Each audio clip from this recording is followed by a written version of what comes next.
पापा, बस हम लोग निकल रहे हैं, शाम तक लौट आएंगे। आप प्लीज़ घर का ध्यान रखना। आपका खाना टेबल पर रख दिया है, जब भूख लगे खाना लेकर खा लेना। आपके लिए रात तक का खाना बना दिया है। हम लोगों को आने में देर हो जाएगी तो थकने के बाद खाना नहीं बनेगा, और वैसे भी हम लोग बाहर से ही खाना खा कर आएंगे। और हाँ, जाते जाते बाहर ताला लगा कर जा रहे हैं। आप अपना ख्याल रखना। दोनों बेटे और बहू कहते हुए अपने अपने परिवार के साथ घर से बाहर निकल गए। आज इन लोगों का रिजॉर्ट जाने का प्लान है। सुबह से शाम तक वहीं मौज मस्ती करने का इरादा है। एक बार भी किसी ने दिवाकर जी से नहीं पूछा कि वो भी जाना चाहते हैं या नहीं। सोफे पर से उठकर खिड़की के पास चलकर गए और खिड़की से नीचे देखा तो दोनों बेटे अपनी अपनी कारों में बैठकर बच्चों के साथ रवाना हो गए। थोड़ी देर तक खिड़की के बाहर यूं ही ताकते रहे। उसके बाद उदास मन से धीरे धीरे चलते हुए डाइनिंग टेबल पर आए और वहां रखे हुए खाने को खोलकर देखा। कैस्ट्रॉल में 5 रोटियां, डोंगे में पतली सी दाल, एक प्लेट में सलाद के नाम पर एक प्याज कटा हुआ रखा था। खाने को देखते ही मन सोचने लगे कि अभी तो सुबह के 9 ही बजे हैं। आज पूरा दिन मुझे इसी खाने से निकालना है। रात को भी खाना नहीं मिलेगा। इतने से मेरा पेट कैसे भरेगा। पिछली बार भी जब ये लोग घूमने गए थे तब भी बहू इतना सा ही खाना बना कर गई थी। रात को घर पर आने के बाद दिवाकर जी ने सिर्फ इतना ही कहा था कि बहू, मुझे भूख लगी है। बस उसी में दोनों बहुओं ने रोना धोना मचा दिया था। और बेटे तो वैसे भी अपनी पत्नियों के आगे कुछ नहीं बोलते हैं। पर आज फिर वही एक लंबी गहरी सांस लेकर अपने कमरे की तरफ आए। कमरे में अपनी पत्नी की तस्वीर देखकर आंखों में आंसू आ गए। एक वो थी जो मुझे भूखा नहीं रहने देती थी, पर उसके जाने के बाद तो सचमुच पेट भर खाने को भी तरस गया हूँ। सोचा था कि रिटायर होने के बाद परिवार वालों के साथ खूब घूमूंगा फिरूंगा। मैं बीमार भी नहीं हूँ, पर घर में हर कोई मुझे बीमार बनाने में लगा हुआ है। जानता था कि हर बात के 2 पहलू होते हैं, पर कभी इस पहलू के बारे में सोचा ही नहीं था। पहले कितना घूमने का शौक था। महीने में 2 बार तो परिवार के साथ बाहर घूमने निकल ही जाते थे, पर अब कितने महीनों से तो घर के बाहर भी नहीं निकला हूँ। ये लोग जब भी कहीं जाते हैं तो ताले में बंद करके जाते हैं। एक बार भी नहीं पूछते कि पापा, आपको भी चलना है क्या।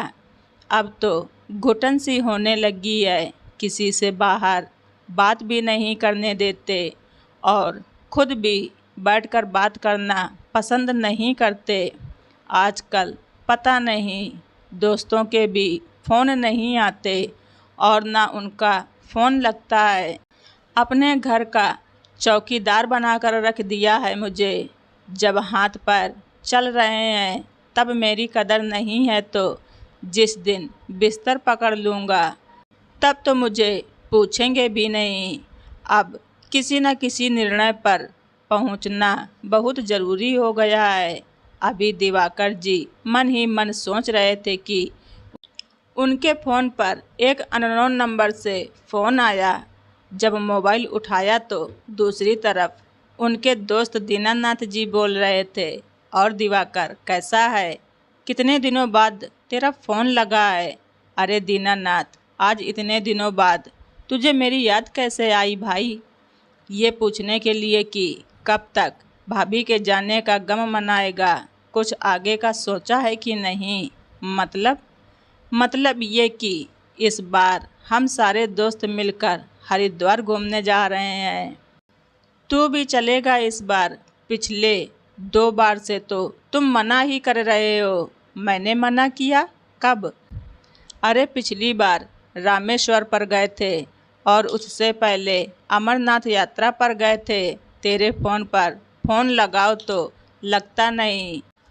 आखिर में तेरे बेटों को फ़ोन लगाया था, तब तेरे बेटों ने ही कहा कि पापा मना कर रहे हैं, अब मम्मी के बगैर उनका कहीं मन नहीं लगता। इस बार मैंने किसी और नंबर से फ़ोन लगाया तुझे। कमाल है, ये नंबर तो लग गया। ये सुनकर दिवाकर जी हैरान रह गए। उन्हें तो बिल्कुल पता नहीं था कि पहले भी 2 बार घूमने के लिए फ़ोन आ चुका है। मतलब बेटों ने उन तक बात पहुंचाई ही नहीं। और फिर उनका मोबाइल। अरे क्या हुआ, जवाब तो दे दो। अचानक दीनानाथ जी की आवाज़ से दिवाकर जी अपनी सोच से वापस आए। अरे हाँ, इस बार ज़रूर जाऊंगा। कितना क्या पेमेंट देना है वो बता देना, मैं जमा कर दूंगा।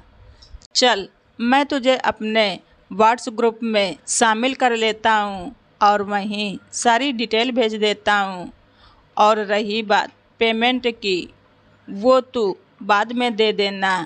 कम से कम तूने हाँ तो की। वैसे भी हम कल ही रवाना हो रहे हैं और तेरी टिकट हमने पहले ही करवा ली थी। अगर तू फ़ोन नहीं उठाता तो हम आज तेरे घर आ जाते। अच्छा ठीक है बाबा, पर डिटेल आधे घंटे बाद भेजना। चल फिर फटाफट से तैयारी कर ले, कल सुबह निकलना है। कहे दीनानाथ जी फ़ोन रखते हैं। दिवाकर जी ने अपना फ़ोन चेक किया। दिवाकर जी के अधिकतर सभी दोस्त उसमें ब्लॉक हो रखे थे। ये देखकर दिवाकर जी का दिमाग चकरा गया। इतना बड़ा धोखा।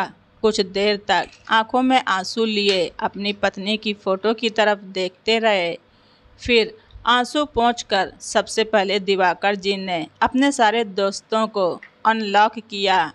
उसके बाद उठकर अपने कमरे में गए और अपनी अलमारी से अपने टूर पर पहनने वाले कपड़े निकालकर पैक किए। अपने शूज निकाले, उनकी धूल साफ की, कुछ कैश और आईडी अपने पास रखे। मोबाइल पर अपने अकाउंट चेक किया।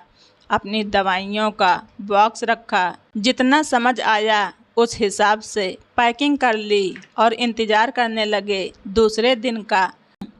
रात को जब बच्चे घर आए तब तक दिवाकर जी सो चुके थे। किसी ने भी उनके कमरे में जाने की ज़रूरत नहीं समझी। सब अपने कमरे में जाकर सो गए। दूसरे दिन जब बेटे और बहुएं चाय पी रहे थे तो दिवाकर जी तैयार होकर अपना बैग लेकर बाहर आए। उन्हें देखते ही बड़ा बेटा बोला, अरे पापा आप कहाँ चल दिए? मैं अपने दोस्तों के साथ हरिद्वार टूर पर जा रहा हूँ, मेरा भी टिकट है। दीनानाथ जी की बात सुनकर चारों बेटे बहू एक दूसरे की शक्ल देखने लगे। बड़ी बहू बोली, पर पापा जी आप ऐसे कैसे जा सकते हैं? बच्चों के पेपर शुरू होने वाले हैं और हमें भी कोलकाता के लिए रवाना होना है। मेरे बुआ जी के बेटे की शादी है। बच्चों को हम किसके भरोसे छोड़कर जाएंगे? आपने सोचा भी है? तभी छोटी बहू ने कहा, और क्यों फालतू में पैसे खर्च करना? आपके पास इतना ही पैसा है तो थोड़ा बहुत हमें ही दे दीजिए। और वैसे भी इस उम्र में क्या घूमना फिरना? आप कल को कहीं गिर विर गए तो सेवा कौन करेगा? इसलिए चुपचाप अपना सामान वापस कमरे में रख दीजिए। मुझे ऑर्डर देने वाली तुम कौन होती हो? बड़ी बहू, तुम लोगों ने मुझे अपने घर का चौकीदार समझ रखा है, जो अपने बच्चों को मेरे भरोसे छोड़कर चले जाते हो। तुम लोगों की हिम्मत कैसे हो गई मेरे मोबाइल से मेरे दोस्तों के नंबर ब्लॉक करने की। पापा, वो आपको कोई डिस्टर्ब ना करे इसलिए ब्लॉक किया था। अच्छा, मेरे आराम का इतना ही ख्याल है तो अपने बच्चे खुद संभालो। और रही बात मेरे घूमने फिरने के खर्चे की, तो वो मैं अपने खुद के कमाए पैसों से कर रहा हूँ, किसी को बताने की ज़रूरत नहीं है, कहकर दीनानाथ जी वहाँ से रवाना हो गए। चारों बेटे और बहू बाबूजी को जाते देखते ही रह गए। तो दोस्तों, आप सभी लोगों को हमारी ये स्टोरी कैसी लगी कमेंट बॉक्स में ज़रूर लिखें। चैनल पर नए हैं तो सब्सक्राइब करना ना भूलें। धन्यवाद। रिचा वॉइस।